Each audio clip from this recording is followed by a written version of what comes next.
Hello बच्चों, good morning. Sorry बच्चों, आज थोड़ा सा लेट हो गया। ऑफिस तो मैं आ गया था लेकिन कुछ कामों में अटका हुआ था।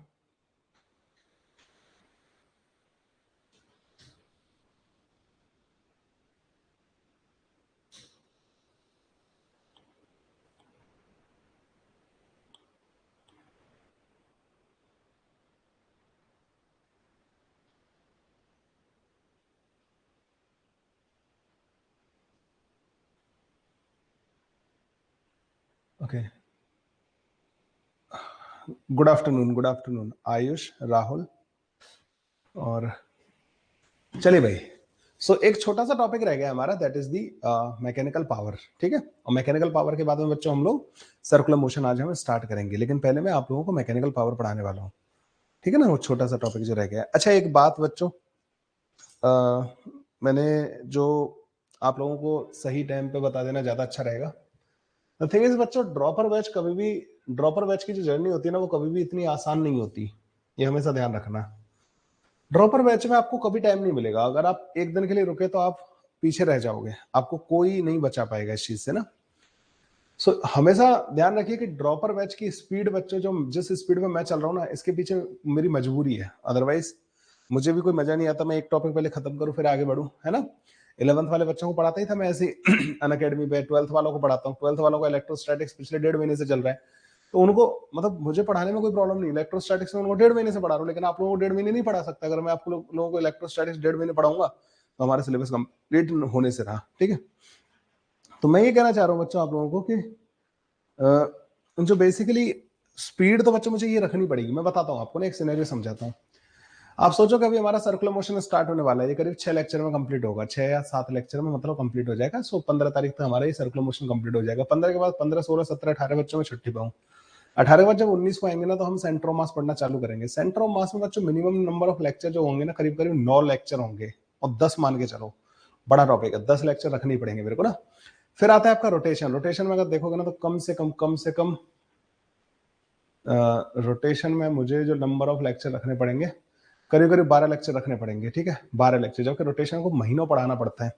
आप लोगों ने देखा होगा, आपने 11th में जब पढ़ा होगा तो आपने महीनों पढ़ा होगा, लेकिन मैं 12 लेक्चर से ज्यादा रख दिया ना, तो फिर मेरे कहीं ना कहीं टॉपिक खराब हो जाएंगे आगे वाले। बेसिकली कहते हैं ना कि कुछ का सब कुछ आने से ज्यादा बेहतर मैं मानता हूँ कि सब कुछ का कुछ कुछ तो आना चाहिए। कम से कम हमें सारे टॉपिक को हमने बेसिक लेवल पर तो कंप्लीट कर रखा होना चाहिए। ठीक है, अगर आप मेरी शीट्स के साथ, मेरे नोट्स के साथ अगर आप 60-70% भी कॉप अप कर पा रहे हो, मतलब जितना हम डिस्कशन कर रहे हैं उसका, that is more than sufficient. आप औरों से बहुत ऊपर हो। लेकिन अगर आप इतना भी नहीं कर पा रहे हो, आप करना नहीं चाह रहे हो, या परेशान हो जा रहे हो, या बहुत ज्यादा टाइम दे रहे हो लेकिन आउटपुट उतना नहीं निकल रहा, तो ये अपनी स्ट्रेटजी आपको बदलने की जरूरत है। ठीक है, आप अगर 2-3 क्वेश्चंस पे 2-2 घंटे अगर खराब कर रहे हो, तो वो कोई प्रोडक्टिव नहीं है, मतलब ना वो काम प्रोडक्टिव काम नहीं है। That is just wastage of the time. Productive work ये होता है कि अगर आपको पता है कि क्वेश्चन है, आपको रीड करने में उसको 2 मिनट लगेंगे, आपने समझ लिया कि क्या पूछना चाहता है आपको। अब यहाँ पर दो दो क्वेश्चन आते हैं, या तो आपको फॉर्मूला बेस्ड क्वेश्चन है, तो आपको उसका फॉर्मूला देखने की जरूरत है। ठीक है, डायरेक्ट जाओ फॉर्मूला देखो और सॉल्व कर दो उसको। फॉर्मूला बेस्ड अगर क्वेश्चन नहीं है, तो कॉन्सेप्ट जो लग रहा है, वो कॉन्सेप्ट आपको आपके नोट्स में कहीं ना कहीं लिखा होगा, उससे रिलेटेड कोई इलस्ट्रेशन कराया गया होगा, उसको जाके देखो, फिर जाके सॉल्व करो। This will take only 5 to 10 minutes. आपने जाके उस पर्टिकुलर क्वेश्चन को जहां से जो पूछा गया है, उसके कॉन्सेप्ट को जाके पढ़ा, उससे रिलेटेड इलस्ट्रेशन देखा। 10 मिनट्स के बाद आप आके, अगर मतलब 10 भी मैं बहुत ज्यादा लेके चल रहा हूँ, इससे ज्यादा टाइम नहीं लगेगा सबको ढूंढने ढांढने में। उसके बाद आप क्वेश्चन को दोबारा ट्राई करो, 5 मिनट, हार्डली 15 मिनट में तो क्वेश्चन सॉल्व हो ही जाना चाहिए ना यार। इससे ज्यादा टाइम 2 घंटे में मतलब थोड़ी होगा एक क्वेश्चन या 2 क्वेश्चन। तो एक्चुअली जब तक हम इसको जिम्मेदारी के साथ नहीं करेंगे ना इस काम को, तब तक कुछ नहीं होगा। कि हमें पता है कि हमें इसका आंसर लाना है एट एनी कॉस्ट। मेरी जिम्मेदारी बनती है इसका आंसर लाना।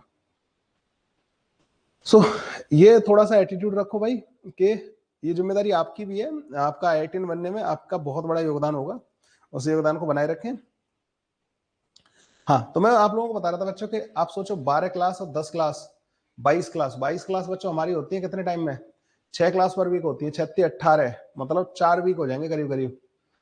ठीक है ना, 4 वीक में हमारे रोटेशन और ये खत्म होंगे। 4 वीक मतलब 1 महीना, 18 तारीख से 18 तारीख तक, अगले 18 गया जुलाई अगस्त, 18 अगस्त तक हमारा रोटेशन कंप्लीट हो पाएगा। फिर SHM 7 क्लास, मैकेनिकल वेव और साउंड वेव 14 क्लास दोनों की 21 क्लास हो गई, और मैकेनिकल वेव हो गया।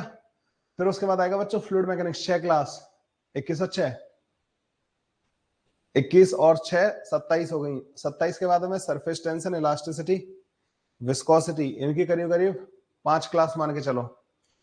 तो 27 और 5 32 क्लास। अगर 6 से डिवाइड करो इसको, 5 वीक हो गए इसके। तो करीब करीब अगला पूरा महीना अगस्त और सितंबर पूरा पूरा चला जाएगा इसमें ना। कहां तक पहुंचे अभी तक? हम थर्मल तक नहीं पहुंचे, सितंबर के बाद थर्मल पे पहुंचेंगे। ये इस स्पीड पे चलने के बाद बता रहा हूं बच्चों मैं आप लोगों को।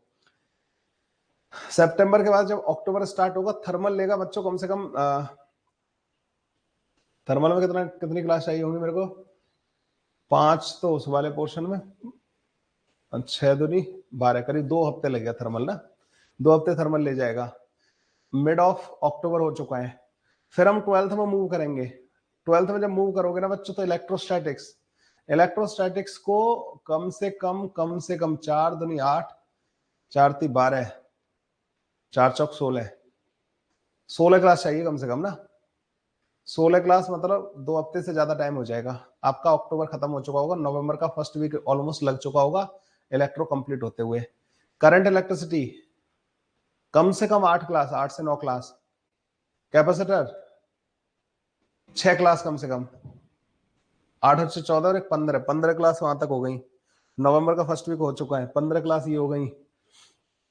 तो नवंबर का थर्ड वीक तक कंप्लीट हो जाएगा ये, ठीक है, नवंबर का थर्ड वीक। फिर आएगा आपका magnetic effect of current, 2 week वो ले जाएगा। दिसंबर का फर्स्ट वीक चला गया। ईएमआई एसी, इसको मैं निपटा देता हूं फिर भी 1.5 हफ्ते में। तो मिड दिसंबर आ चुका है हमारा। उसके बाद मॉडर्न फिजिक्स और न्यूक्लियर फिजिक्स पूरा का पूरा दिसंबर खा जाएगा आपका। उसके बाद आपका आएगा क्या कहते हैं, वेव ऑप्टिक्स। तो तुम समझ रहे हो मेरी मजबूरी है इस स्पीड पे चलाना। मैं एक दिन का गैप नहीं ले सकता। मैं वैसे तुम्हें होमवर्क करने के लिए एक दिन की छुट्टी नहीं दे सकता, मैं अगला टॉपिक चालू करना पसंद करता हूं। वेव ऑप्टिक्स उसकी 6 क्लास, 1 हफ्ता, जनवरी का फर्स्ट वीक। और फिर हमारे ये छोटे छोटे मोटे टॉपिक बच जाएंगे, दैट इज दी सेमीकंडक्टर, और ये क्या कहते हैं, सेमीकंडक्टर, कम्युनिकेशन। इनको 1 हफ्ते में हमें निपटाना पड़ेगा। तो इस स्पीड से चलने के बावजूद, बच्चों 15 ऑफ जनवरी को जाके हमारा सिलेबस कंप्लीट होगा। लेकिन मैं करूंगा क्या कि जो सेमीकंडक्टर है, कम्युनिकेशन सिस्टम है, ईएम वेव है, इन टॉपिक्स को बच्चों मैं आपको पैरेलली पढ़ा दूंगा। सो हमारा जो टारगेट है इसको कंप्लीट करने वाला, या और एक वेव ऑप्टिक्स को मैकेनिकल वेव के पैरेलल पढ़ा दूंगा। तो जनवरी से पहले मैं इसको बाइंड अप करना चाहता हूं कि ये खत्म हो जाए। नहीं, जनवरी, 1 January your syllabus will be over. But मुझे ये जो छोटे छोटे टॉपिक है इनको पैरेलली पढ़ाना पड़ेगा आपको। तो भाई मेरे को तो पता है ना भाई मैं इतने सालों से पढ़ा रहा हूँ, मुझे पता है किस टॉपिक को कितना टाइम लगेगा, कितने टाइम में मुझे कंप्लीट करना ही पड़ेगा। अदरवाइज पढ़ाने में मैंने बताया ना तुम्हें कि इलेक्ट्रोस्टैटिक्स मैंने कितने दिन में पढ़ाया बच्चों, 26 लेक्चर लिए हैं 12th वाले बैच में। 26 लेक्चर इलेक्ट्रोस्टैटिक्स पढ़ाया मैंने। और तुम्हारे कितने जोड़े मैंने? तो सोचो, ये मेरी मजबूरी है बच्चों, मेरे कोई मजा नहीं आ रहा मेरे को इतना जल्दी पढ़ाने में ना, समझ रहे हो? तो अब तुम समझ गए ना। तो अब तुम्हें अपनी स्पीड को बढ़ाना ही पड़ेगा, आपको अपनी स्पीड अच्छी करनी पड़ेगी। चलो भाई, सो पहले मैकेनिकल पावर निपटाते हैं, फिर सर्कुलर मोशन की शुरुआत करते हैं।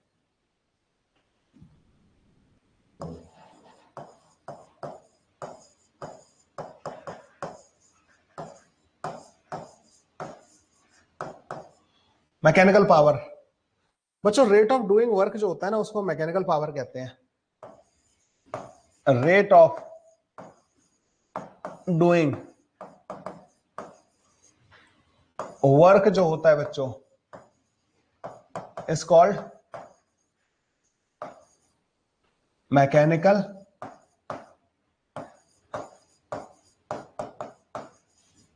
पावर। ठीक है बच्चों, rate of doing work is called the mechanical power. जिस रेट से वर्क हो रहा है बच्चों, यहां पे बच्चों पावर को पी से रिप्रेजेंट करते हैं। तो एवरेज पावर जो होती है ना, एवरेज पावर वो होती है बच्चों work done divided by time taken, ठीक है, और ये फाइनाइट टाइम के लिए डिफाइन होती है। इसकी जो यूनिट होगी ना बच्चों, ऐसा यूनिट ऑफ पावर, ये होगी बच्चों जूल पर सेकंड और वॉट, इसको वॉट में मेजर किया जाता है बच्चों। ये स्केलर फिजिकल क्वांटिटी होती है।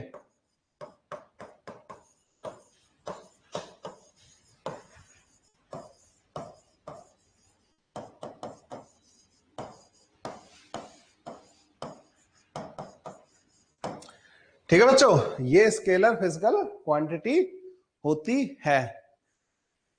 तो ऐसा unit of power is this, it is a scalar physical quantity. Okay, instantaneous power जो होगी ना बच्चों, पी इंस्टेंटेनियस, ये बच्चों D W divided by D T के बराबर होती है, ठीक है, which is the rate of work done, rate of work done, instantaneous power. Instantaneous power को ही बच्चों हम लिखते हैं, हमें पता है कि वर्क को हम लिख सकते हैं एफ डॉट डी एस, तो ये हो जाता है एफ डॉट वी के बराबर बच्चों, ठीक है, which is also equal to F V cos theta, where theta is angle between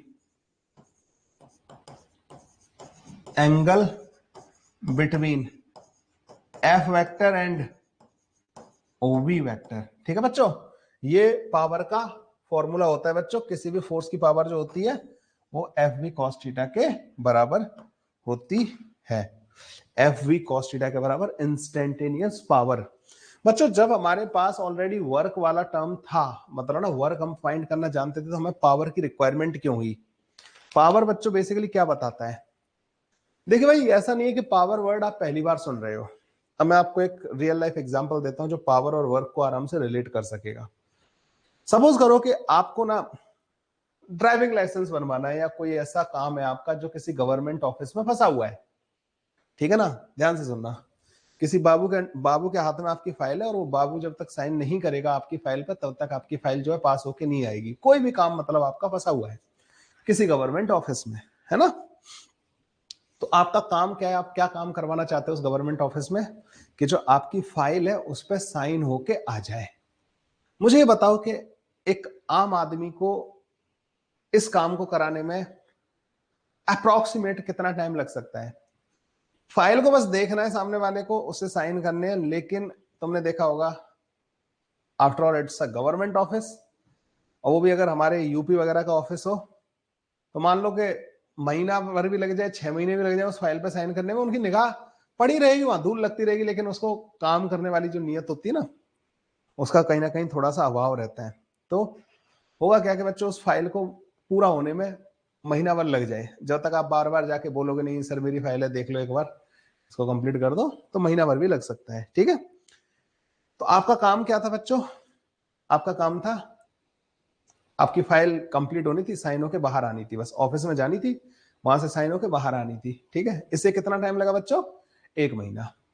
वहीं आपके अगर चचा विधायक हैं, ठीक है ना, कहते हैं ना चचा विधायक है हमारे, तो अगर आपके चाचा जी विधायक हैं और उन्होंने फोन कर दिया बाबू को ना, डे 1 फाइल पहुंची नहीं, उससे पहले फोन आ गया उनके पास, सुनो जी हमारे भतीजे की फाइल आने वाली है उधर, तो आपको क्या करना है, साइन करके उसको आगे बढ़ा देना है।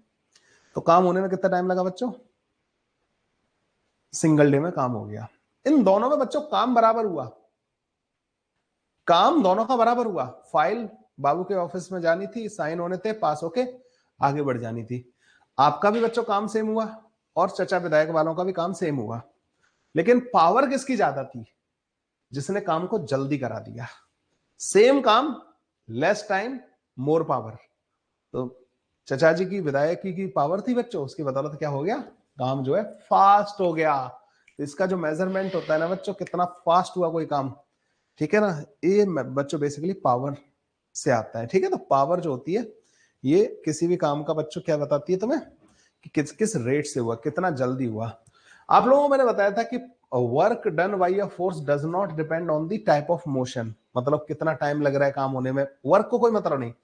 आप 6 महीने में उस फाइल को पास कराओ, काम तो आपका उतना ही हुआ बच्चों की फाइल पास होके आई। ठीक है, समझ, ये वाली बात समझ में आई आप लोगों को? काम को स्लो, अगर वही एक दिन में हो गया आपका काम, तो वर्क तो बच्चों सेम ही हुआ ना, मतलब वर्क वैसे वो वाला वर्क हम नहीं पढ़ रहे हैं यहाँ पे, हम डिस्प्लेसमेंट वाला वर्क पढ़ रहे हैं। लेकिन तुम समझ गए ना इस चीज को? वर्क को इससे मतलब नहीं होता कि भाई तुम कितना टाइम ले रहे हो, तुमने ये काम किया तो कितने भी टाइम में करो, लेकिन पावर को बच्चों से मतलब होता है कि कितना टाइम तुम ले रहे हो, पावर को इससे मतलब होता है। ये वाली बात बच्चों क्लियर हो गई या नहीं हो गई? लिख लो भाई यहां तक।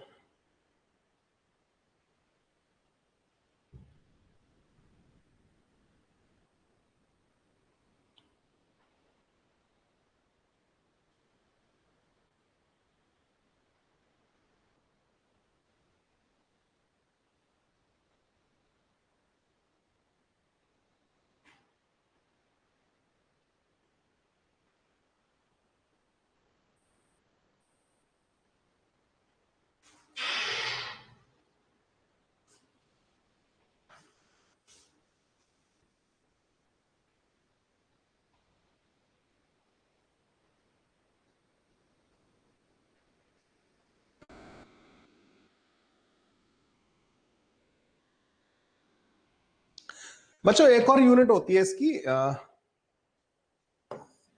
Horse power.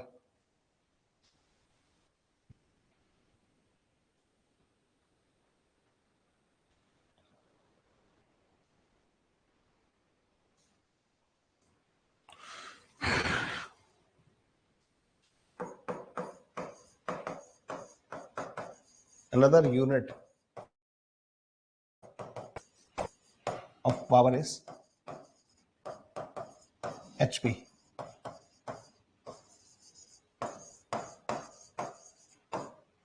1 HP is equal to 746 what. ठीक है, 746 वॉट भी होता है बच्चों।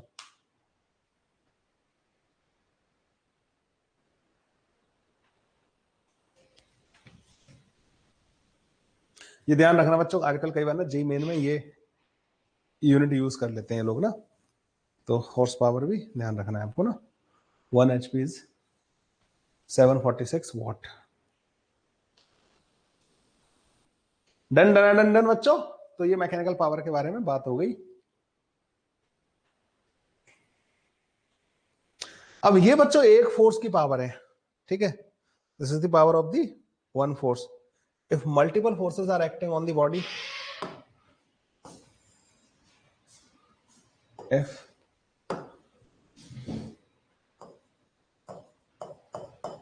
multiple forces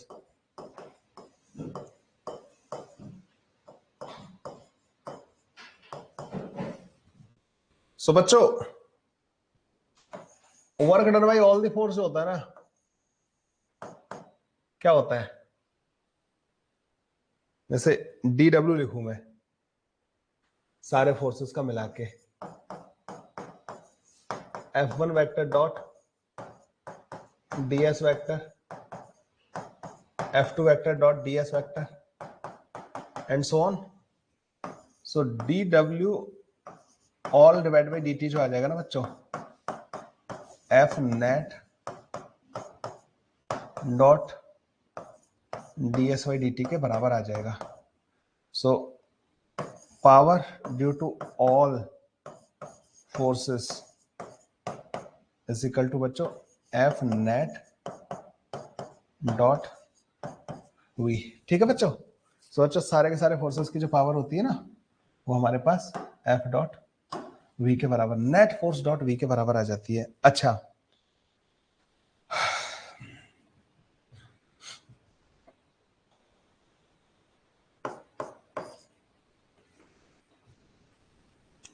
अगर आप वर्क करते हो ना बच्चों, तो काइनेटिक एनर्जी चेंज हो जाती है। फाइनल काइनेटिक एनर्जी हो गई और ये हो गई बच्चों इनिशियल काइनेटिक एनर्जी। ठीक है, तो DW डिवाइडेड बाई DT जो होगा ना, रेट ऑफ डूइंग वर्क, वो फाइनल काइनेटिक एनर्जी के रेट ऑफ चेंज के बराबर होगा, क्योंकि ये तो कांस्टेंट है डी के बाई DT। तो power due to all the forces is equal to rate of change of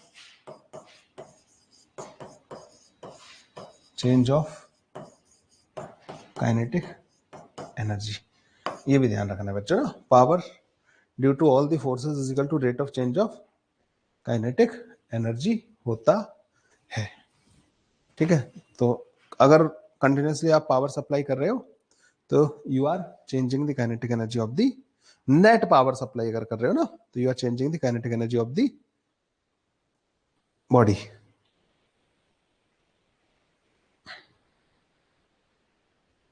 एक आध क्वेश्चन करवा देता हूं इसमें।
अच्छा, यहां से आप ऐसे भी लिख सकते हो बच्चों, P जो है वो dw डिवाइड बाई dt के बराबर है ना, तो dw बच्चों p dt के बराबर आ जाएगा, dw p dt के बराबर आ जाएगा। सो वर्क डन जो होगा ना बच्चों इन एनी टाइम t, तो इंटीग्रेशन ऑफ p dt के बराबर होगा 0 से लेकर t तक, और equal to area under p versus t curve. ठीक है, अब यार इसका एक बहुत अच्छा क्वेश्चन, अब देखो मेरे को ऐसे याद नहीं आ रहा, लेकिन अपनी शीट में एक क्वेश्चन है, so let's solve that question. ठीक है, शीट का एक अच्छा क्वेश्चन है, लैंग्वेज वगैरह भी अच्छी रहेगी, इसलिए मैं शीट का क्वेश्चन करवा रहा हूँ आपको ना, आप उसे एज ए इलस्ट्रेशन लिख सकते हैं। तो क्वेश्चन नंबर है बच्चों,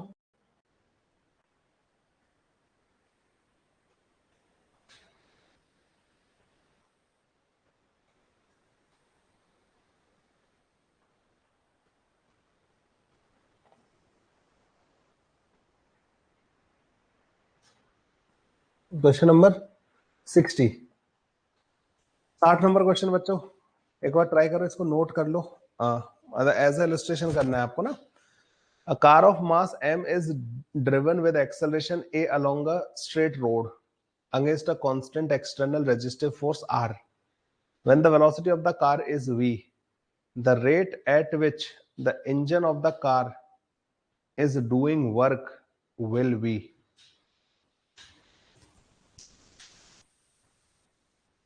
मैं लिख देता हूं क्वेश्चन को ना, आप लोगों को भी अच्छे क्वेश्चन नोट डाउन कर लेना है।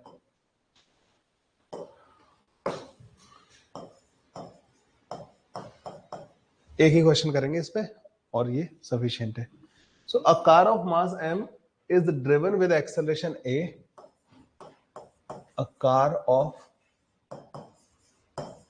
mass m is driven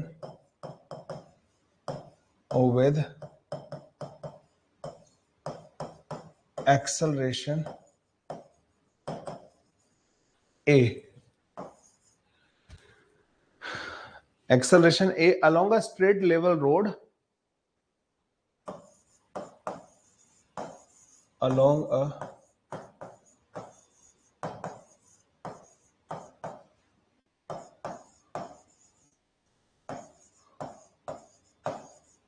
straight level road against a constant external resistive force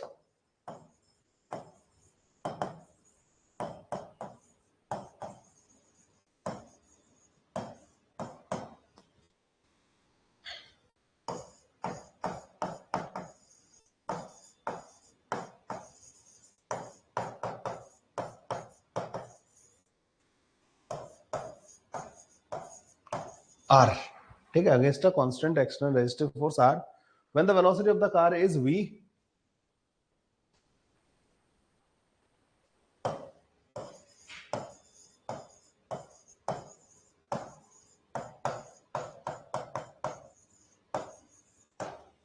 when the velocity of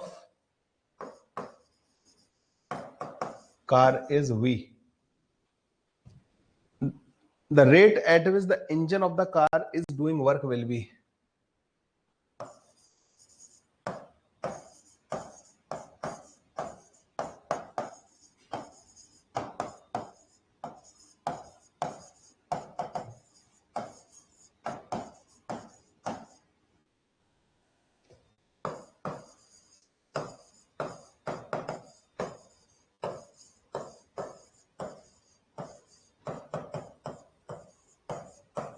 बताओ बच्चों, दिस इज द क्वेश्चन, ठीक है, इसमें सब कुछ कवर हो जाएगा, जो मैंने तुम्हें पढ़ाया ना सारा कवर हो जाएगा इसमें।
डन भाई, डन डन डन डन। चलो इस वाले क्वेश्चन को सॉल्व करते हैं। सो बच्चों ये कार हो गई, ठीक है। अब इसको आपने एक्सेलरेशन दे रखा है, आपने इसको वेलोसिटी है इसके पास, और एक रेजिस्टिव फोर्स लग रहा है। एक्सेलरेशन है तो बच्चों स्पीड बढ़ रही होगी इसकी, मतलब काइनेटिक एनर्जी बढ़ रही होगी, और ये रेजिस्टिव फोर्स है इसके ऊपर ना जो लग रहा है इधर। अब यहां पर ध्यान से सुनना, power of engine plus power of resistive force should be equal to D K divided by D T, kinetic energy के रेट ऑफ चेंज के बराबर होना चाहिए बच्चों। अच्छा आप ये बोलोगे सर काइनेटिक एनर्जी क्यों चेंज हो रही है? Because there is acceleration, speed will change, ठीक है ना। आप इसको एक्सेलरेट कर रहे हो ना, कार को स्पीड अप कर रहे हो, तो कार का जो इंजन है ना, अच्छा पावर ऑफ इंजन माइनस का आर इंटू वी, ये पावर बच्चों नेगेटिव होगी। कौन सी वाली? जो रेजिस्टिव फोर्स की पावर है, क्योंकि आर और वी के बीच में एंगल 180 डिग्री है, और पावर होती है बच्चों एफ डॉट वी के बराबर, तो एफ आर कॉस 180 डिग्री ये नेगेटिव आ जाएगी। ऑब्वियस सी बात है बच्चों, अगर कार इधर की तरफ जा रही है तो जो एयर ड्रैग या रेजिस्टिव फोर्स लग रहा है वो कार की एनर्जी को कम करने की कोशिश कर रहा होगा, वो energy that is external force doing negative work. समझ रहे हो? डिस्प्लेसमेंट इधर हो रहा है, फोर्स पीछे की तरफ लग रहा है, तो ऑब्वियस बात है वो एनर्जी को खत्म करेगा। अगर इवन आप इसको एक्सेलरेट नहीं भी कर रहे होते ना बच्चों, अगर आप इसको कांस्टेंट वेलोसिटी से चलाना चाहो अगर कार को, you have to supply the energy, engine has to supply the energy. क्यों? क्योंकि रेजिस्टिव फोर्स उसकी कंटिन्यूसली एनर्जी को खा रहा है। इसीलिए आप लोगों ने देखा होगा कि आप जब बाइक या कार वगैरह चला रहे होते हो तो आपको कंटिन्यूसली एक्सेलरेटर पर पैर रखना पड़ता है। माना कि आप उसको और तेज नहीं कर रहे हो, अगर आप एक कांस्टेंट स्पीड से भी लेके जाना चाहते हो ना, आपको कार को एक्सेलरेट करके रखना पड़ेगा, क्योंकि उस पर जो रेजिस्टिव फोर्सेस लग रहे हैं वो एनर्जी को घटा रहे हैं, उसकी पावर जो है नेगेटिव होती है, वो कार को स्लो डाउन करना चाहेंगे, उसकी काइनेटिक एनर्जी को घटाएंगे। तो आपको कंटिन्यूसली उनको ओवरकम करने के लिए कंटिन्यूसली क्या करना पड़ता है बच्चों? एक्सेलरेटर पर पैर रखना होता है, इंजन को कंटिन्यूसली एनर्जी सप्लाई करते रहनी पड़ती है। अब अगर कार को तुम एक्सेलरेट करना चाहते हो, तेज चलाना चाहते हो, तो अब आपको यहाँ पे दो काम करने पड़ेंगे। एक तो तुम्हें जो एक्सटर्नल रेजिस्टिव फोर्स एनर्जी को जो खा रहा है उसको तो काउंटर करना ही करना है, साथ ही साथ आप लोगों को उसकी काइनेटिक एनर्जी बढ़ानी हो रहा है, तो इंजन को अब ज्यादा एनर्जी देनी पड़ेगी, नहीं देनी पड़ेगी बच्चों? तो यहाँ पे बच्चों वही केस हो रहा है। एक तो इस इंजन को इसकी पावर जो ये रेजिस्टिव फोर्स जो खा रहा है वो करना है, और काइनेटिक एनर्जी इसकी बढ़ रही है। अच्छा, काइनेटिक एनर्जी होती है बच्चों हाफ एम वी स्क्वायर के बराबर। अगर आप इसको डिफरेंशिएट कर दो, अगर लिखो आप D K divide by D T, तो that comes out to be बच्चों 2 divide by 2 m into v dv divided by dt which is equal to m into a into v के बराबर।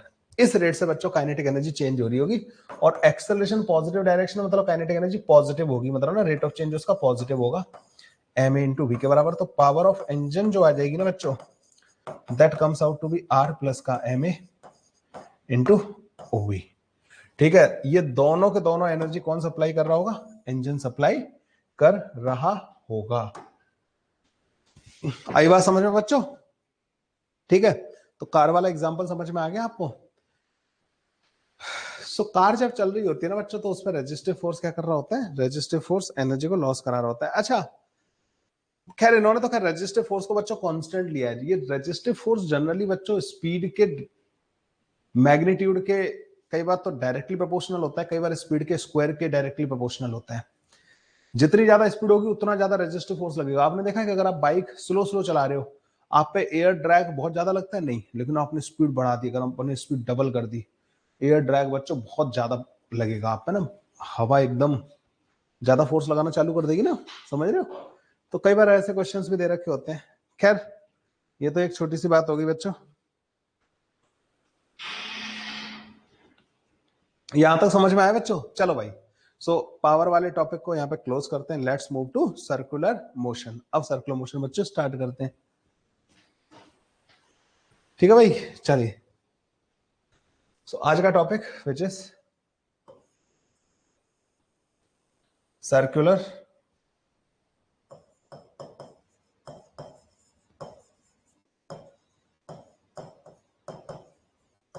मोशन। ठीक है, सर्कुलर मोशन। अब सबको पता है कि बच्चों सर्कुलर मोशन मतलब motion on a circular path, ऐसे बोलोगे?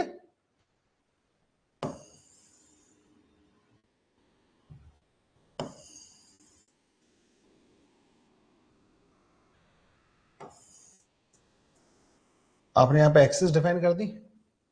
सो वन इज एक्स एक्सिस, ये बच्चों एक्स एक्सिस हो गई, ये हो गई बच्चों वाई एक्सिस। तो सपोज करो एक पार्टिकल जो है इस सर्कुलर पाथ पे ऐसे मोशन कर रहा है। ठीक है, सर्कुलर पाथ पे ऐसे मोशन कर रहा है। ये बच्चों इस सर्कल का सेंटर कहलाता है ओ। पार्टिकल बच्चों मान लो किसी टाइम पे यहां है, अगर मैं पार्टिकल को यहां से ज्वाइन करता हूं तो ये जो डिस्टेंस होती है ना बच्चों, ये रेडियस कहलाती है। Particle will be moving like this. In case of circular motion particle बच्चों सर्कल के टेंजेंशियल ही मूव कर रहा होगा। ये v हो गया, ये रेडियस हो गई। कभी भी इसकी वेलोसिटी ओ की तरफ नहीं आएगी या ओ से अवे नहीं आएगी बच्चों, इस लाइन के परपेंडिकुलर ही होगी। अगर ओ की तरफ आ जाती ना बच्चों, तो ओ के तरफ इसका वेलोसिटी ऑफ अप्रोच आ जाता, या अवे आ जाती तो वेलोसिटी ऑफ सेपरेशन आ जाता। और तुम्हें पता है कि इस पार्टिकल का डिस्टेंस फ्रॉम ओ फिक्स रहना चाहिए, तो कभी भी वेलोसिटी बच्चों इधर आ ही नहीं सकती। वेलोसिटी और आर के बीच में जो एंगल होगा ना बच्चों, this angle will always be 90 degree. ठीक है, ये 90 डिग्री के बराबर होगा। क्लियर है बच्चे? यहां तक ये वाली बात सारी की सारी समझ में आई आप लोगों को? ओके, ये जो एंगल होता है ना बच्चों, खैर अभी इसके बारे में पहले थोड़ा लिख लेते हैं, ठीक है। सर्कुलर मोशन बच्चों, पहली बात तो ये एक मोशन है ना, प्लेन होती है। तो when a particle moves in a plane such that, when a particle moves in a plane such that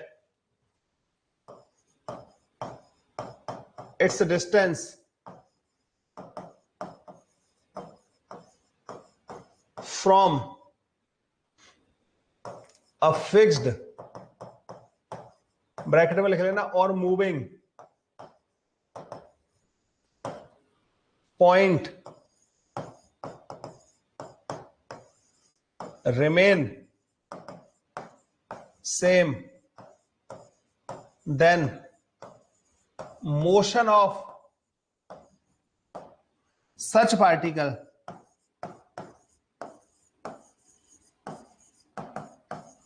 is called circular motion। ठीक है, मोशन ऑफ सच पार्टिकल क्या कहलाती है बच्चों? सर्कुलर मोशन कहलाती है। Circular motion with respect to that fixed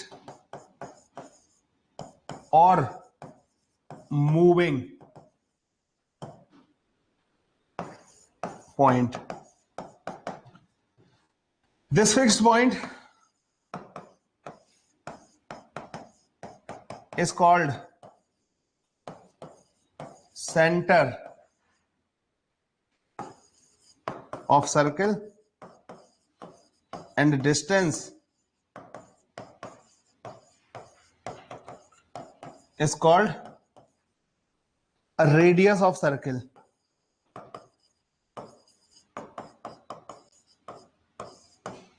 so आप यहां पे ऐसे लिख लेना, वेलोसिटी ऑफ अप्रोच और separation between particle and centre is always zero. ठीक है, कभी भी बच्चों सेंटर की तरफ इसकी वेलोसिटी आएगी नहीं, पार्टिकल की ना, सेंटर की तरफ या सेंटर से अभी आएगी नहीं। When a particle moves in a plane such that its velocity from a fixed or moving point remains same या constant, then motion of such particle is called the circular motion with respect to that fixed or moving point। तो यहाँ पे आप देख पा रहे हो बच्चों, ये ओरिजिन जो बनाया ना हमने, यही इसका सेंटर है। इसके रेस्पेक्ट में इसका डिस्टेंस पूरा टाइम बच्चों क्या रह रहा है? पार्टिकल का, इसका पार्टिकल का जो डिस्टेंस है बच्चों, that is fixed. That's why the motion of this particle is circular motion.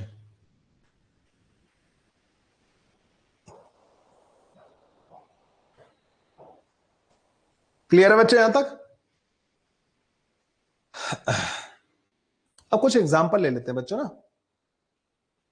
फिर इस पे दोबारा आएंगे हम लोग ना बात करने के लिए। अब सुनो, जैसे बच्चों मान लो कि एक टेबल है and that table is moving with a some velocity and there is a particle performing circular motion on this table.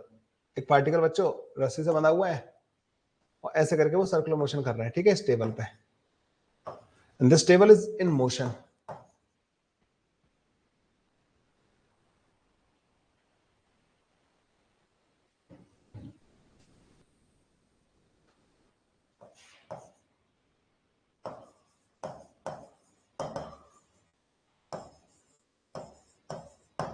और यहां पे बच्चों एक पार्टिकल था, इस जगह पे उसको हिंज कर रखा था आपने,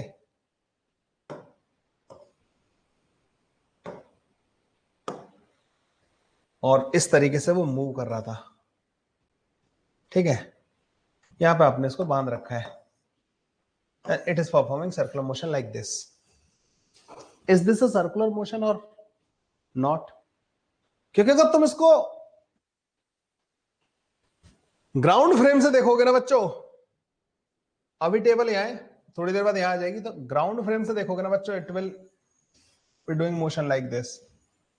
with the table this particle will be going like this. Will this happen or not? हाँ जी, यही होगा ना विद रिस्पेक्ट टू ग्राउंड, तो इसका पाथ यही होगा ना, पार्टिकल का पाथ जो होगा वो ये होगा. So with respect to ground it is not circular motion, लेकिन with respect to this C point on table, तो with respect to C point on table the motion of particle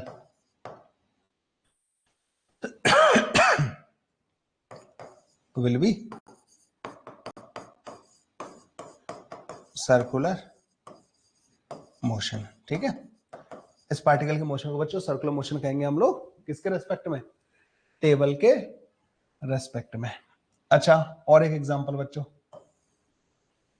pendulum तो सबने सुना होगा. क्या पेंडुलम का motion बच्चों circular motion होता है? बोलो जल्दी. The motion of this pendulum, is this a circular motion or not? हाँ भाई,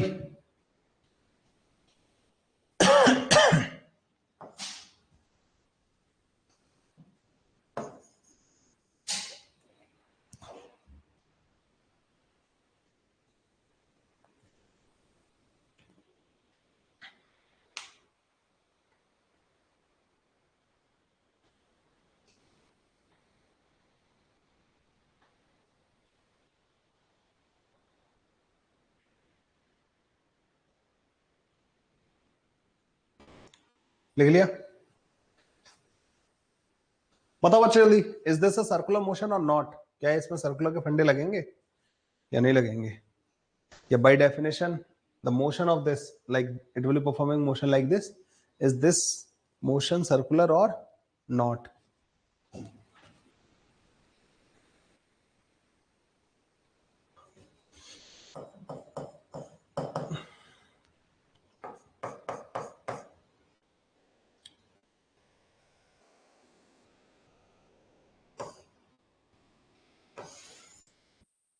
बोलो भाई.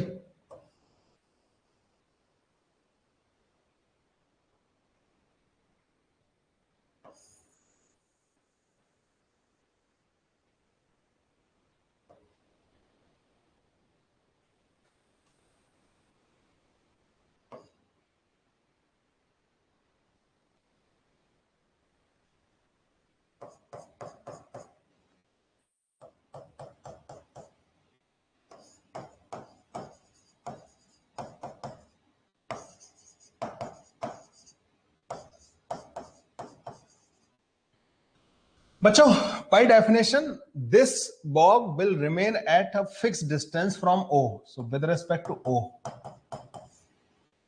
the motion of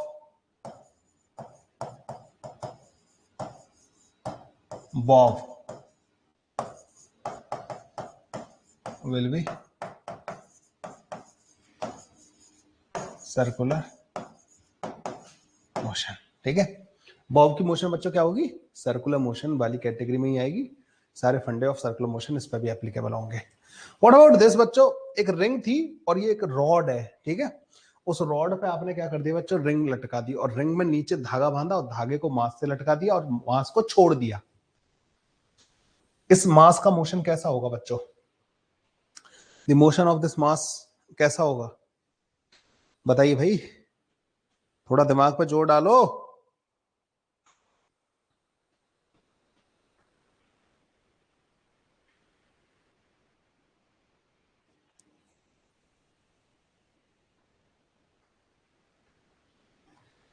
motion of this mass कैसा होगा?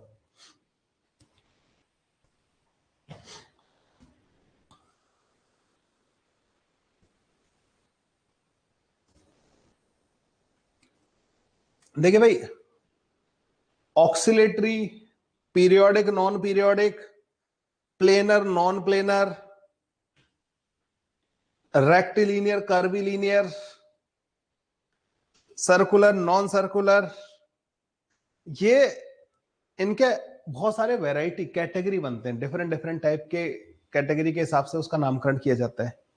सो मैं बिल्कुल कह रहा हूं कि the motion of pendulum is oscillatory, circular and अगर पीरियोडिक, ठीक है ना,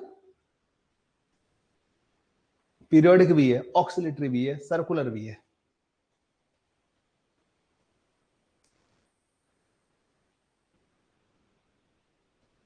ठीक है ना, समझ गए ना मेरी बात। तो ऐसा नहीं कि एक मोशन को आप सिर्फ एक ही नाम दे सकते हो। अगर आप इसको डिफाइन करोगे इज इट पीरियोडिक और नॉन पीरियोडिक, तो पीरियोडिक और नॉन पीरियोडिक का कंपैरिजन है, ऑक्सिलेटरी और नॉन ऑक्सिलेटरी का कंपैरिजन है, सर्कुलर और नॉन सर्कुलर के बारे में हम बात कर रहे हैं। समझ गए? ओके बच्चों, अगर तुम इसको रिंग्स के रेस्पेक्ट में देखोगे ना, रिंग से पूरा टाइम इस ब्लॉक का डिस्टेंस फिक्स रहने वाला है, तो with respect to ring motion of block will B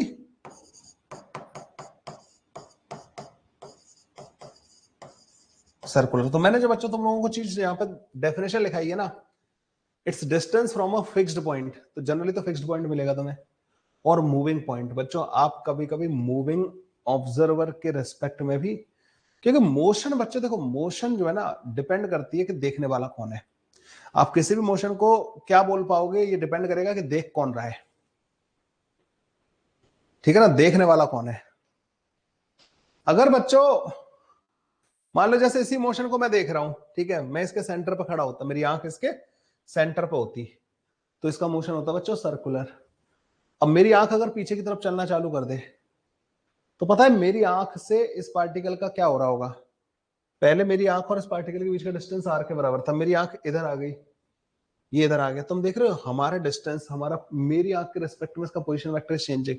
पता है मुझे क्या लगेगा, क्योंकि हमेशा हमें ऑब्जर्वर के रेस्पेक्ट में बात करनी होती है। पहले अगर मेरी आंख यहाँ पर रुकी हुई थी तो ये ऐसे मोशन कर रहा था, अब मुझे पता है क्या लगेगा। तुम्हें मैंने पहले बताया कि आपको ऑब्जर्वर को हमेशा रोक के रखना है। पता है मुझे क्या लगेगा कि ये दूर जाता जा रहा है, ऐसा लगेगा नहीं लगेगा, जबकि जा मैं दूर रहा हूं। लेकिन फिजिक्स में बाय डेफिनेशन तो यही होता है ना कि दिस इज गोइंग अवे, ये स्प्रिंग टाइप का पाथ पे चलता जाएगा।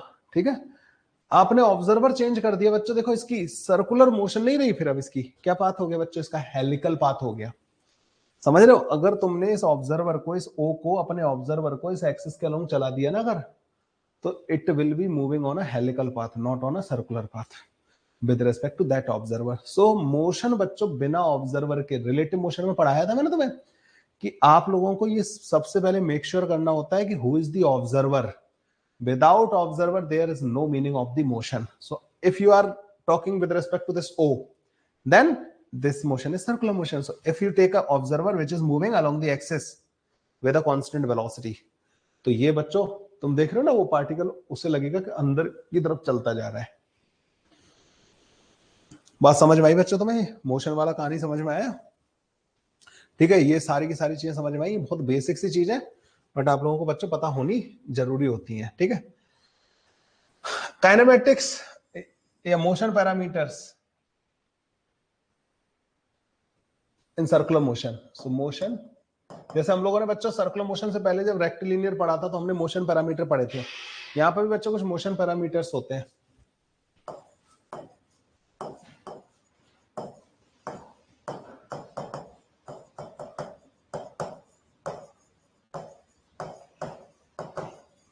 ये इसको बोलते हैं इसकी सर्कुलर मोशन की काइनेमेटिक्स। ठीक है ना? देखो बच्चों, हमने जो चैप्टर पढ़े थे ना, पहले पढ़ा था हमने 3 चैप्टर पढ़े थे जो काइनेमेटिक्स में आए थे। काइनेमेटिक्स में जो 3 चैप्टर आए थे ना, रेक्टिलिनियर, प्रोजेक्टाइल और रिलेटिव मोशन, उसमें हमें कौन फोर्स मोशन करा रहा है उसके उससे कोई लेना देना नहीं होता था। We were interested in the kinematics, velocity, acceleration and all. एक इनमें से दे रखा होता था, फॉर्मूला लगा के हमें दूसरे पता कर रहे होते थे।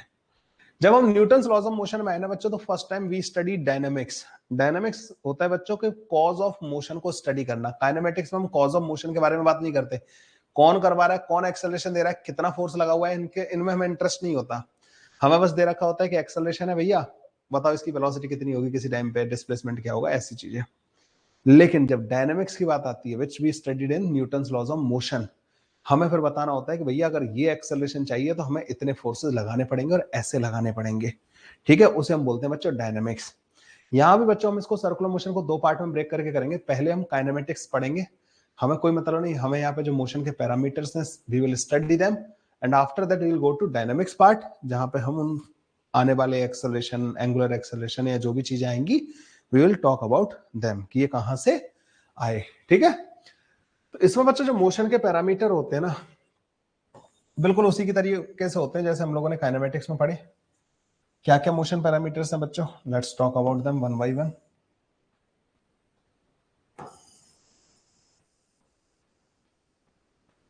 सो सपोज करो बच्चों एक पार्टिकल है यहां पे, ठीक है, ये एक्स एक्सिस होगी बच्चों, इसी को हम रेफरेंस लाइन ले रहे हैं, ठीक है, reference line x axis. Particle बच्चों यहां है, सबसे पहली बात this particle will be moving like this perpendicular to r vector. इसको बोलते हैं बच्चों इस पार्टिकल का पोजीशन वेक्टर, ये कहलाता है बच्चों वेलोसिटी वेक्टर, ठीक है। ये बच्चों इसका सेंटर कहलाता है, ये ओरिजिन ओ, रेफरेंस पॉइंट बोल दो आप इसको, कुछ भी बोलो, ठीक है। ये वाली बात आपको समझ में आई। ये जो एंगल है ना बच्चों इसका, this angle theta, this is the first motion parameter which is called the angular position.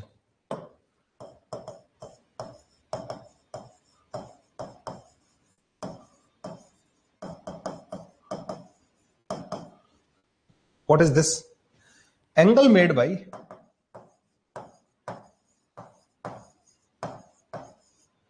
position vector with a reference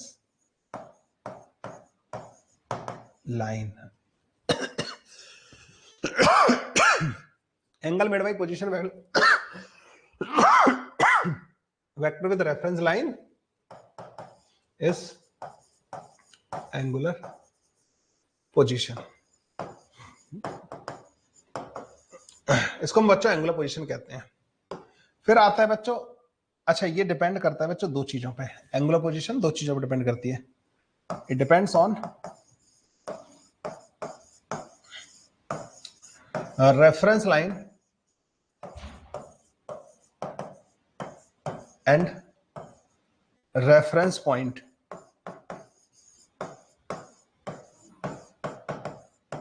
जैसे ओ है ना बच्चों, अगर तुम्हारा ऑब्जर्वर ये है और रेफरेंस लाइन ये है, इस पार्टिकल का एंगुलर पोजीशन पता है क्या कहलाएगा, ये, ठीक है। मान लो तुम्हारा ऑब्जर्वर यहां पे होता और पार्टिकल मूव कर रहा होता, तो इसका पोजीशन वेक्टर पता है क्या होता है, ये रेफरेंस लाइन ये हो गई, ओ ये हो गया, तो अब आपका एंगुलर पोजीशन बच्चों ये होता अल्फा। समझ रहे बच्चों, ये वाली बात समझ में आई। शायद आपको ये बेसिक चीजें पता ही नहीं होंगी बहुतों को, तो आपको ये समझ में आया बच्चों। This all depends on the observer. Observer he decide करेगा कि उसका पोजीशन वेक्टर क्या है, और उस पोजीशन वेक्टर का रेफरेंस लाइन के साथ जो एंगल होता है बच्चों, that is called the angular position. Got it? इसको हटा देते हैं। मैं यकीन के साथ कह सकता हूं इतना डिटेल में नहीं पता होगा आपको। अब आते हैं बच्चों यहां पे एंगुलर डिस्प्लेसमेंट। एंगुलर पोजीशन हो गई, अब आता है बच्चों angular displacement. Delta theta, change in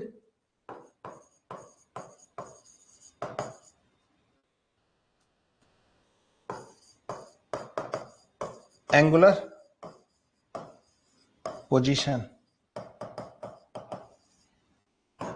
is called angular displacement. Physics के बेसिक फंडे अगर आ जाए ना आपको कोई नहीं रोक सकता। तो change in angular position is called the angular displacement. Suppose करो बच्चों ये पार्टिकल यहां पे था, यहां से मूव करके यहां तक आ गया, ठीक है बच्चों। So this is the initial position,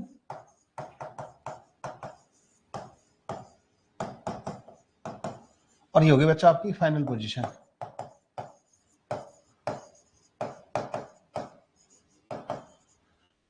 इसको बोलते हैं बच्चों delta theta. It does not, it only depends on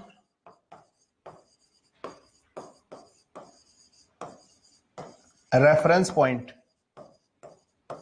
इसको बच्चों रेफरेंस लाइन से कोई मतलब नहीं होता, इस लाइन से कोई मतलब नहीं है। ये भाई कितना घूम गया तुम्हारा पोजीशन वेक्टर, कितना घूम गया, that is the angular displacement. Angle rotated by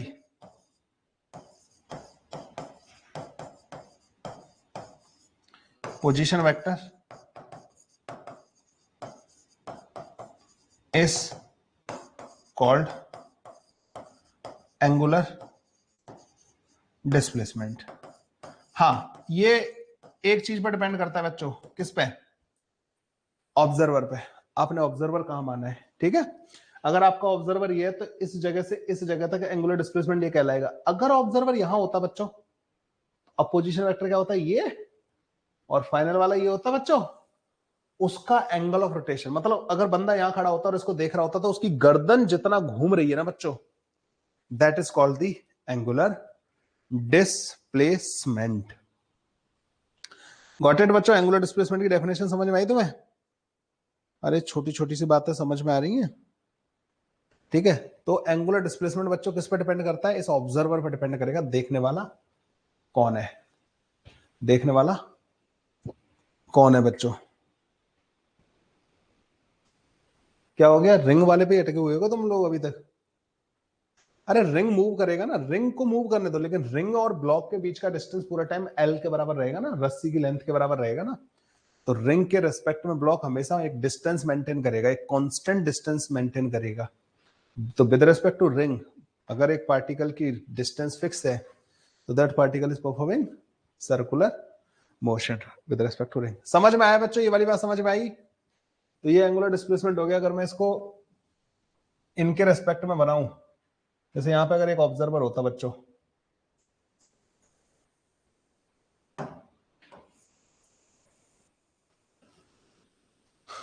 तो ये जो है ना डेल्टा फाई जो होता, मान लो ये ओ डैश ऑब्जर्वर होता, तो with respect to O dash delta phi is angular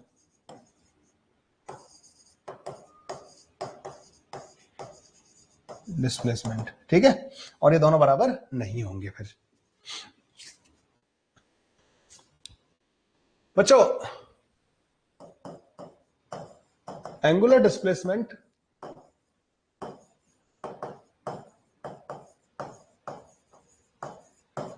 is a dimensionless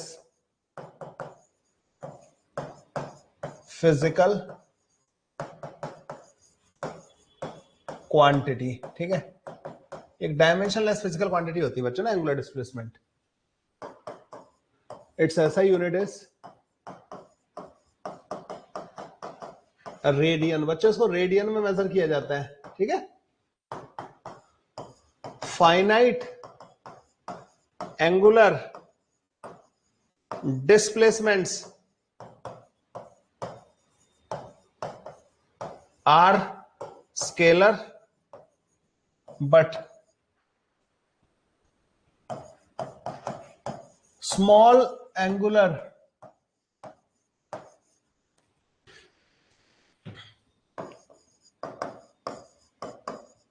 displacements are vector, ठीक है। स्मॉल एंगुलर डिस्प्लेसमेंट बच्चों वेक्टर होते हैं, और फाइनाइट एंगुलर डिस्प्लेसमेंट जो होते हैं ना, बड़े एंगुलर डिस्प्लेसमेंट बच्चों, दे आर स्केलर। अच्छा, small angular displacements are angular displacements जिनको हम डी थीटा वेक्टर लिखेंगे, आर एक्सियल वेक्टर, ठीक है बच्चों। ये क्या होते हैं, एक्सियल वेक्टर होते हैं। एक्सियल वेक्टर का क्या मतलब होता है बच्चों, मान लो एक पार्टिकल यहां पे था, उसका पोजीशन वेक्टर ये था, ये वाला ना, ये इतना घूम गया, अब इसका फाइनल पोजीशन वेक्टर ये बन जाएगा, इनिशियल पोजीशन वेक्टर ये था, तो ये बच्चों डी थीटा घूम गया। ठीक है बच्चों, ये वाली बात समझ में, यहां तक पहुंच गया। ठीक है, ये हमारा ऑब्जर्वर है। What will be the direction of D theta vector. तो बच्चों डी थीटा वेक्टर ये बताओ मुझे कि ये जब घूम रहा है तो क्या आप मुझे इसकी एक्सिस बता सकते हो? ये अगर ऐसे घूम रहा है तो, ऐसे अगर घूम रहा है तो तुम्हें समझ में आ रहा है एक्सिस ऐसे होगी, ऐसे। तो डी थीटा वेक्टर जो आएगा ना बच्चों, वो इस एक्सिस के अलोंग आएगा। आप अपना हाथ राइट हैंड की हथेली रखोगे इस जगह पे और इसको घुमाओगे ऐसे इधर की तरफ। In this case D theta vector will be outward. अच्छा, ये बहुत सारे लोग पढ़ाते ही नहीं है इस वाले पार्ट को ना, तुम लोगों ने पहले 11th में पढ़ा होगा। They never teach in this detail. और जेई मेन में बच्चों इसी बार मैं उसको समझाना नहीं चाहता, मतलब ना उस चीज को कोई मतलब ही नहीं बनता उस चीज का। बस इतना ध्यान में रखो, और कोई बड़ी बात नहीं है इसको ध्यान में रखने में। ठीक है, वो उसके पीछे गेम अलग है, उसमें टाइम बर्बाद नहीं करना मेरे को ना।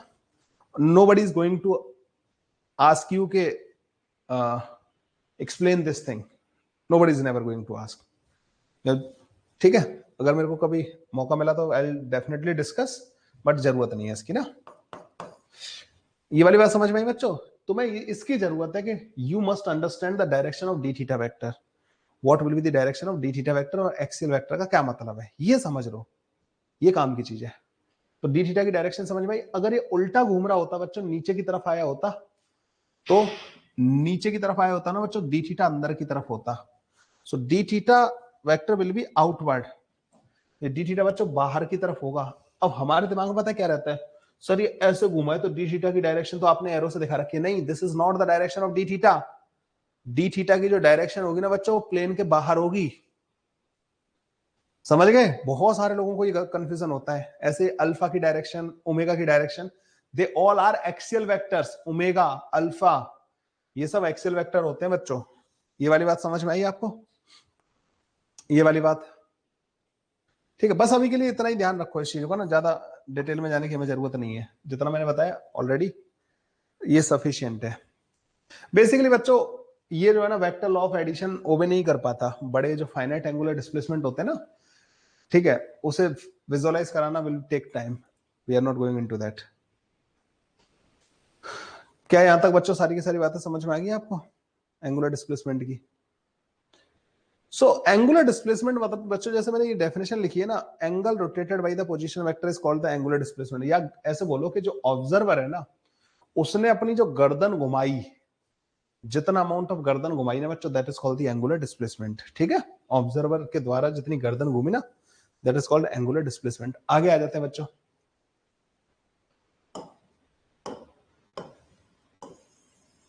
Average angular velocity,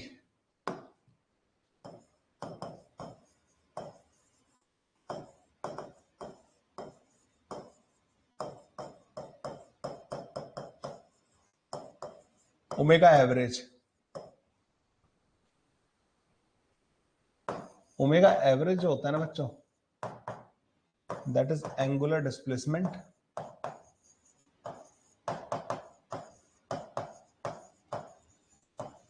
divided by time interval. अच्छा, ये फाइनाइट होता है बच्चों ना, तो ओमेगा एवरेज बच्चों स्केलर होगा।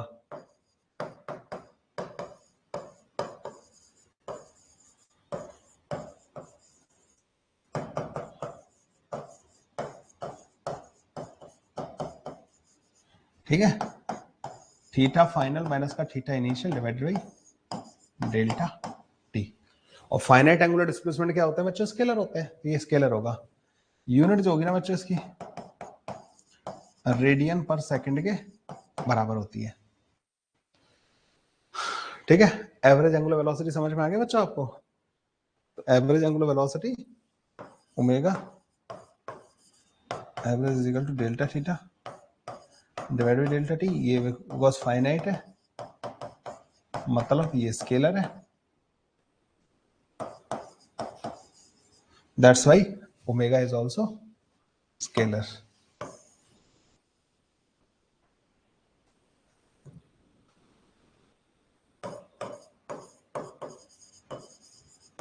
ठीक है, ओमेगा इज ऑल्सो स्केलर।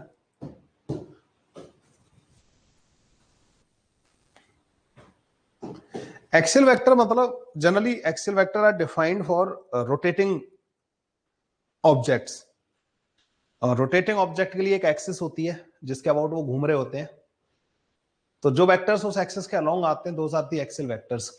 मतलब इन सिंपल वर्ड्स अगर मैं तुम्हें समझाऊं तो ये एंगुलर एवरेज एंगुलर वेलोसिटी समझ में आ गई। इसमें तो कुछ है ही नहीं ना बच्चों, ये तो सारे के सारे रिपीट हो रहे हैं ना, जैसे हम लोगों ने उधर पढ़े थे काइनेमेटिक्स में, है ना।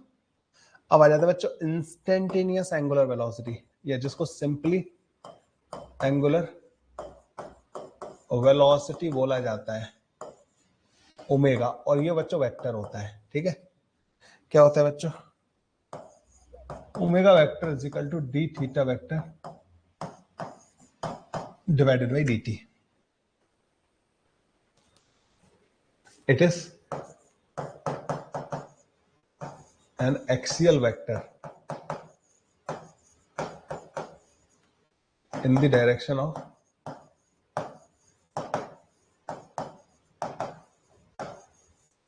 d theta vector. ठीक है, ये बच्चों एक एक्सियल वेक्टर होता है जिसकी डायरेक्शन डी थीटा वेक्टर की डायरेक्शन में होती है। इसकी ऐसा यूनिट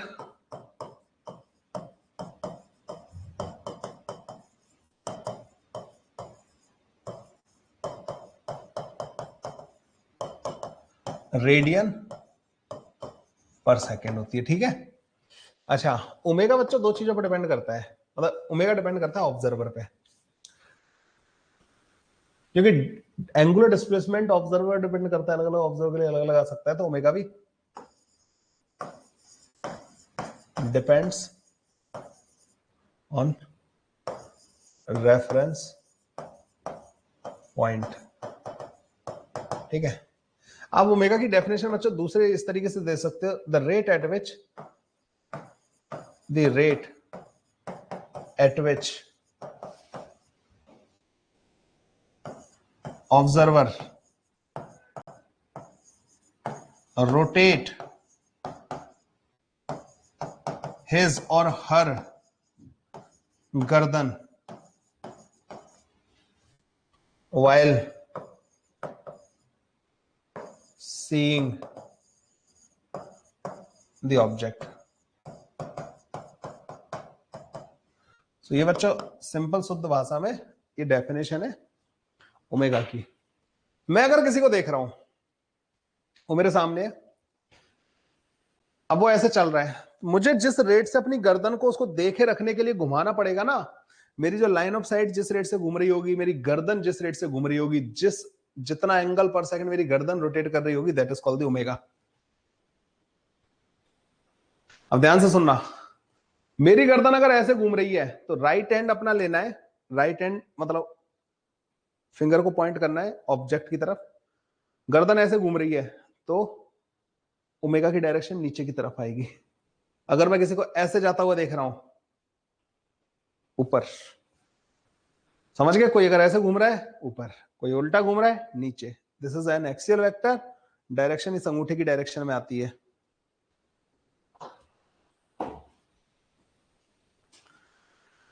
हाँ भाई, ये वाली बात समझ में आई या नहीं आई?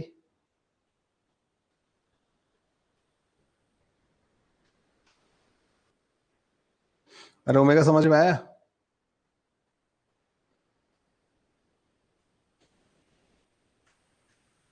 अब कुछ केसेस बनाता हूं बच्चों ना इसमें ओमेगा को और विजुलाइज कराने के लिए ना। केस 1 बच्चों, एक ऑब्जर्वर है जो कि यहां पे रेस्ट पे खड़ा है,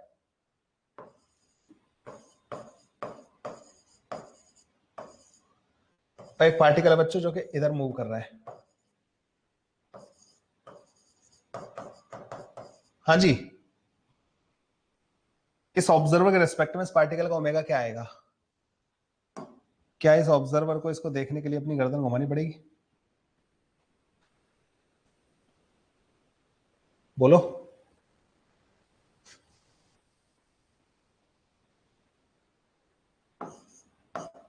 हाँ जी, क्या अपनी गर्दन घुमानी पड़ेगी इसको देखने के लिए? नहीं। Omega of particle with respect to observer will be 0। गर्दन घुमानी नहीं पड़ेगी, सेम, ठीक है। So whenever there is this motion, तो मतलब along the line joining them जो है ना बच्चों, गर्दन घुमाने की जरूरत नहीं पड़ती। अगर मैं खड़ा हूं यहाँ पे, कोई मेरे से दूर जा रहा है या मेरी तरफ आ रहा है, क्या मुझे अपनी गर्दन घुमानी पड़ेगी उसको देखने के लिए? नहीं। तो ओमेगा 0 आएगा। अच्छा, second case,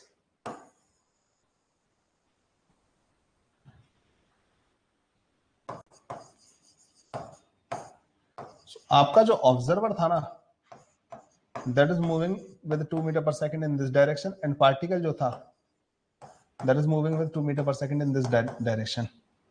omega of particle with respect to observer. हाँ भाई, ऑब्जर्वर से तुम बोलो कि उसको देख, क्या होगा? ऑब्जर्वर को तुम रोक दोगे, इस पर वेलोसिटी ऐड कर दोगे, कितनी? 4 मीटर पर सेकंड।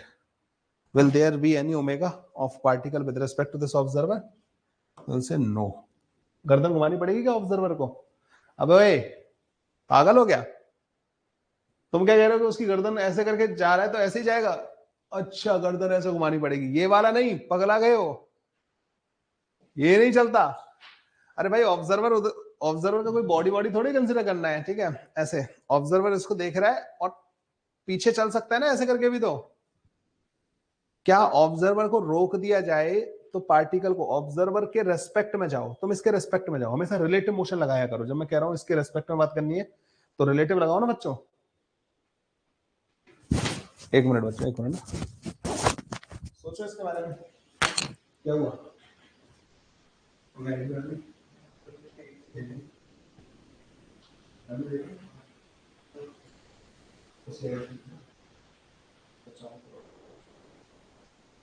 और उनको बोल दो ना, ये बच्चे ज्वाइन करना स्टार्ट कर देंगे, जिस जिसका यूज होगा मेरे को बोलिए।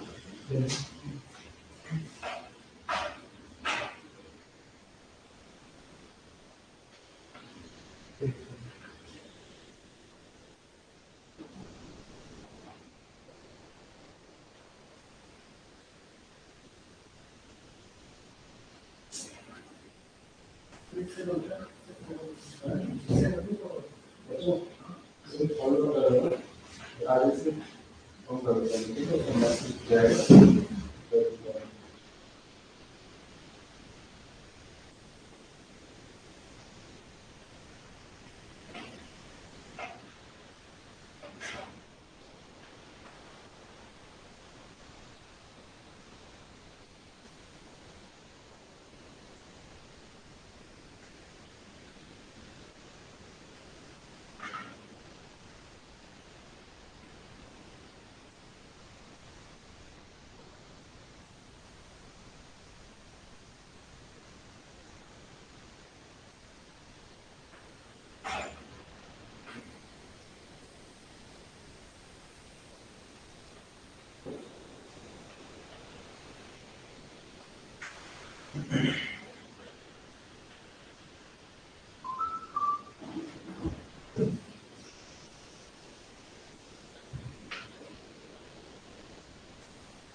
ठीक है,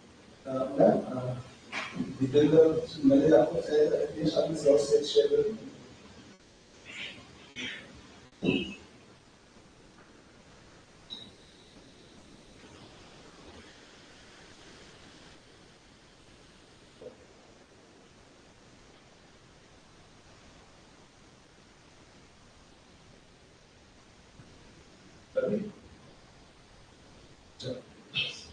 तो मैं आपके पास सारी और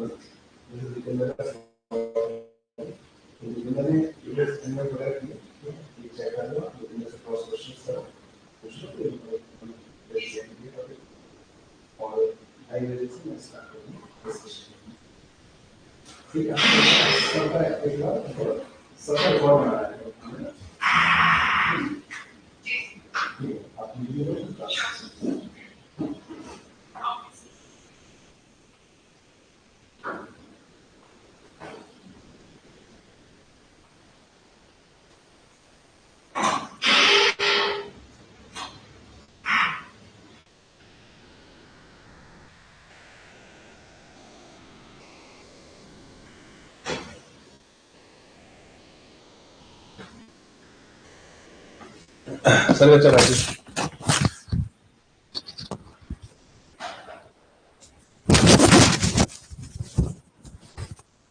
नहीं छुट्टी नहीं हुई भाई, अभी इतना जल्दी थोड़ी छोड़ देंगे हम तुम्हें। तुम 15 मिनट लेट आते हो तो जल्दी थोड़ी छोड़ेंगे। बच्चों गर्दन कब घुमाने की जरूरत पड़ेगी इस बंदे को? गर्दन घुमाने की जरूरत पड़ेगी बच्चों when there is this kind of motion. Observer is there और जो पार्टिकल है ना that is moving perpendicular to this line joining them. अब बच्चों इसको गर्दन घुमाने की जरूरत पड़ेगी ऑब्जर्वर को।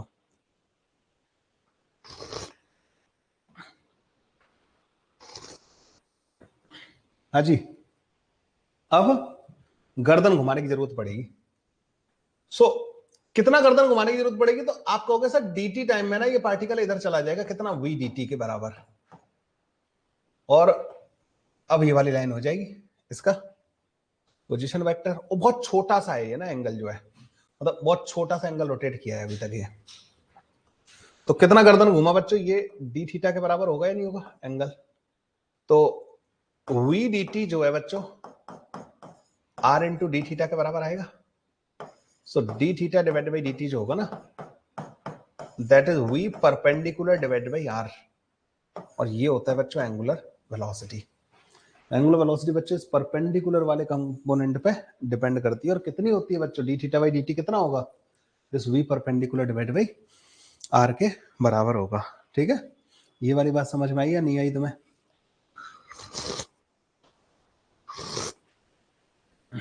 अब अगर चौथा केस बच्चों,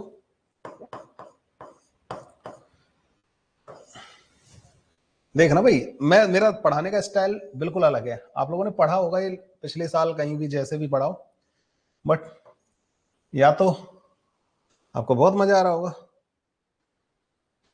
या बहुत बेकार लग रहा होगा, है ना?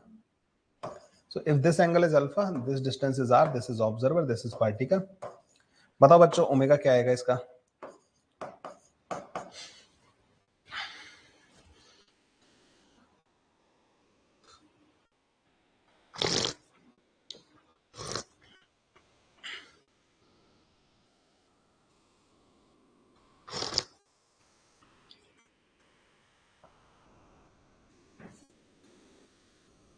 हाँ जी, क्या आएगा ओमेगा इसका? अब आप ये कहोगे सर इसकी वेलोसिटी के दो कंपोनेंट कर सकता हूं मैं, ऐसे और ऐसे। सर आपने ये तो बताया है कि इस वाली वेलोसिटी की वजह से जो v cos अल्फा है इसकी वजह से तो मतलब गर्दन घुमाने की जरूरत नहीं पड़ेगी, लेकिन v sin अल्फा की वजह से जरूर पड़ेगी, है ना? तो इसका v sin alpha divided by r के बराबर, जो भी डिस्टेंस होती है बच्चों उससे डिवाइड कर देंगे। अभी तक आप लोग देख रहे हो बच्चों, मैं इसको रेस्ट पे कंसीडर करके चल रहा हूं। What if this is also moving? वो फोर्थ केस, फिफ्थ केस बन जाएगा। तो अब इस केस में बच्चों हम रिलेटिव ओमेगा डिफाइन करते हैं, मतलब ना वैसे तो fifth case, so this is A and this is B। मान लो बच्चों ये ऐसे जा रहा है V1 से और ये ऐसे जा रहा है बच्चों V2 से, और इनके बीच का डिस्टेंस R है। Find angular velocity of B with respect to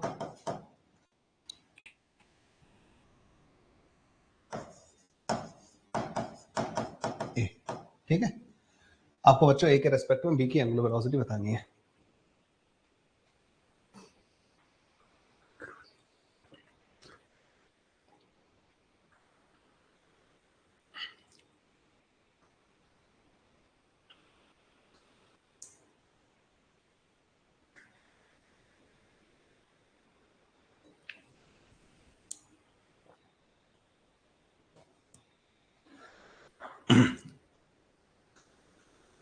सबसे पहले बच्चों इस वाले केस में तुम्हें क्या करना पड़ेगा कि जो तुमने ऑब्जर्वर माना है ना बच्चों, ऑब्जर्वर जिसको तुम मान रहे हो उसको पहले रोकना पड़ेगा।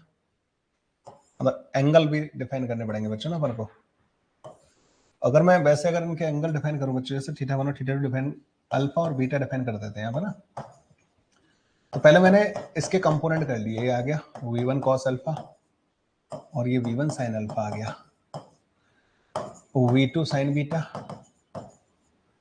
और v2 cos बीटा आ गया बच्चों। ठीक है, अब हमने इसको रोक दिया, किसको, ए वाले को। हम बात कर रहे हैं बच्चों विद रिस्पेक्ट टू ए। तो जब तुम ए को रोक दोगे ना बच्चों तो इसकी वेलोसिटी आएगी v2 sin बीटा माइनस का v1 sin अल्फा के बराबर। इधर की तरफ आएगी बच्चों v1 cos alpha plus v2 cos beta के बराबर। ठीक है, इसके रेस्पेक्ट में ये पार्टिकल ऐसे मूव कर रहा होगा बी वाला, ये बी की मोशन है विद रिस्पेक्ट टू दिस। तो क्या बच्चों इसकी वजह से गर्दन घुमाने की जरूरत पड़ेगी? नहीं। मतलब इसको कन्वर्ट करना है इस टाइप के केस में। अब जो परपेंडिकुलर कंपोनेंट है तो omega of B with respect to A जो आएगा ना बच्चों, v2 sin beta v1 sin alpha divided by R के बराबर आएगा। ठीक है, आई बात समझ में बच्चों? बच्चों ऑब्जर्वर को तो हमेशा रोकना पड़ेगा ना, रोक के देखोगे ना यार तुम उसको, ऑब्जर्वर को तुम्हें रोकना ही पड़ेगा ना बच्चों। इस तरीके से एंगुलर वेलोसिटीज डिफाइन होती हैं, रिलेटिव एंगुलर वेलोसिटी।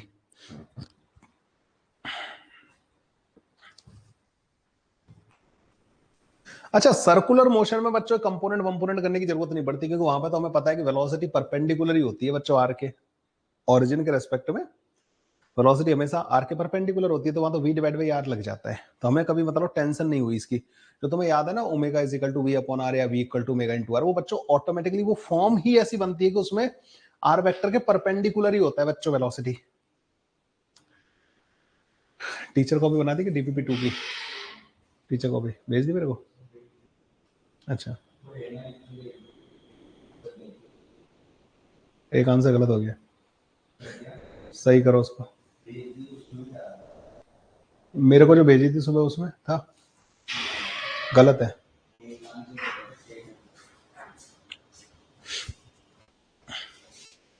ठीक है भाई, सो ये हो गया बच्चों हमारा सर्कुलर मोशन, मैंने काफी खींच दिया वैसे। ठीक है, चलो खैर कोई ना, सर्कुलर मोशन को अगली क्लास में स्टार्ट करेंगे। और कल वाली क्लास बच्चों हमारी अगेन डिस्कशन क्लास होने वाली है, वर्क पावर एंड एनर्जी की डिस्कशन क्लास। कल हम सब्जेक्टिव डिस्कस करेंगे, एक्सरसाइज 1 डिस्कस करेंगे बच्चों।